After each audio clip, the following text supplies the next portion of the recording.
கர்த்தருக்கு ஸ்தோத்திரம். காலை வணக்கங்கள். ஆண்டவருக்கு நன்மை செய்யுங்க, ஆண்டவரை தேடுங்க, ஆண்டவரை விசுவாசிங்க, நன்மையை செய்யுங்க.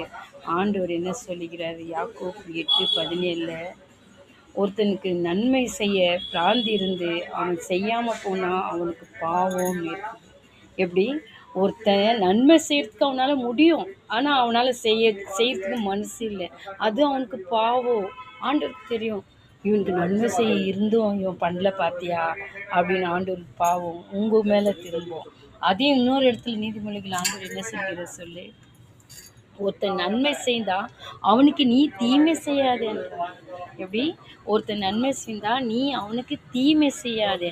அப்படி நீ தீமை செய்யணும் நன்மை செய்கிறவனுக்கு, அந்த தீமை உன் வீட்டுக்குள்ளே பாய் போட்டு படுத்திருக்கும் அப்படின்னு ஆண்டவர் சொல்கிறாரு.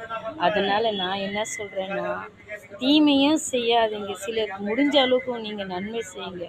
நன்மை செய்தால் அது கர்த்தருக்கே. ஒருவன் இறங்கி கடன் கொடுத்தா அது கர்த்தருக்கே கொடுத்த மாதிரி. ஒரு ஏழைங்களுக்கு நீங்கள் இறங்கி கடன் 10 ரூபா போட்டிங்கன்னா அது கடவுளுக்கே கொடுத்த மாதிரியா. ஒருத்தருக்கு பசின்னு உங்களுக்கு சாப்பாடு கொடுத்தீங்கன்னா அது கடவுளுக்கே கொடுத்த மாதிரியா. அதுதான் நன்மை. உங்களால் முடிஞ்சதே நீங்கள் செய்யாமல் போகக்கூடாது. 1000, 2000, 10,000 மற்றவங்க கடன் வாங்கி கொடுங்க, மற்றவங்க கொடுங்கன்னு ஆண்டவர் சொல்லு.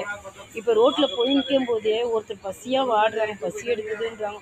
உங்களால் முடிஞ்சது ஒரு 10 ரூபா கொடுங்க. புரியுதுங்களா? அதுதான் நன்மை. அது நன்மை செய்ய உங்களால் முடிஞ்சவங்கக்கிட்ட 10 ரூபாய் இருந்து அவங்க பசின்றவங்களுக்கு கொடுக்காம போனால் பாவம் தானே. அதுதான் ஆண்டவர் சொல்கிறாரு, நன்மை செய்ய இருந்து நீங்கள் செய்யாமல் போனால் அது உங்களுக்கு பாவம்ன்றார். இன்னொன்று என்னன்றாரு அதே ஆண்டவர், ஒருத்தவனுக்கு நன்மை செய்தால் நீ அவனுக்கு தீமை மட்டும் செஞ்சிடாத. அந்த தீமை உன் வீட்டை சுற்றி சுற்றி சுற்றி சுற்றி திரியும். புரியுதுங்களா? அதனால் உன் வீட்டை விட்டு போவாது. அதனால் தீமையும் செய்யாதீங்க. நன்மை செய்ய உங்களால் முடிஞ்சால் ஒரு 10 ரூபாய் யாருக்குன்னா கொடுத்து நன்மை செய்யுங்க. அது ஆண்டவர்கிட்ட போய் எட்டும். உங்களுக்காக உங்களுக்கு இல்லைனாலும் உங்கள் பிள்ளைங்களுக்கு அது தர்மமாக நிற்கும். புரியுதுங்களா? ஆண்டவர் என்ன சொல்கிறாரு அதை தான் செய்ய சொல்கிறார், வேறு ஒன்றே செய்ய சொல்ல. புரியுதா? அதனால் இப்போ உங்கள் குடும்பத்தை ஆண்டவர்கிட்ட ஒப்பு கொடுங்க. எப்படி? ஒவ்வொரு பிள்ளைகளும் ஒப்பு கொடுங்க. என் பிள்ளைங்கள ஒப்பு கொடுக்குறேன், பேர பிள்ளைங்கள ஒப்பு கொடுக்குறேன், என் சகோதர சகோதரிகளை ஒப்பு கொடுக்குறாண்டவரே, எங்களுக்கு நீ ஆசீர்வதியும், உங்கள் குடும்பத்தை ஆசீர்வதியும் ஒப்பு கொடுத்து ஜெபம் பண்ணுங்க.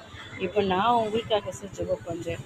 ஆண்டவரே, இதை கேட்டுக்கொண்டு இருக்கிற ஒவ்வொரு குடும்பத்தையும் நீர் ஆசீர்வதி, அவங்க தேவைகளை சந்தி, அவங்க குறைவுகளை நிறைவாக மாற்றி, அவங்க கையின் பிரகாசத்தை ஆசீர்வதியும். அவங்க எந்த வேதனையில், சோதனையில், துன்பத்தில் வீட்டுக்குள்ளே இருக்கிறாங்களோ அதை பார்த்து நீர் அவர் குடும்பத்தை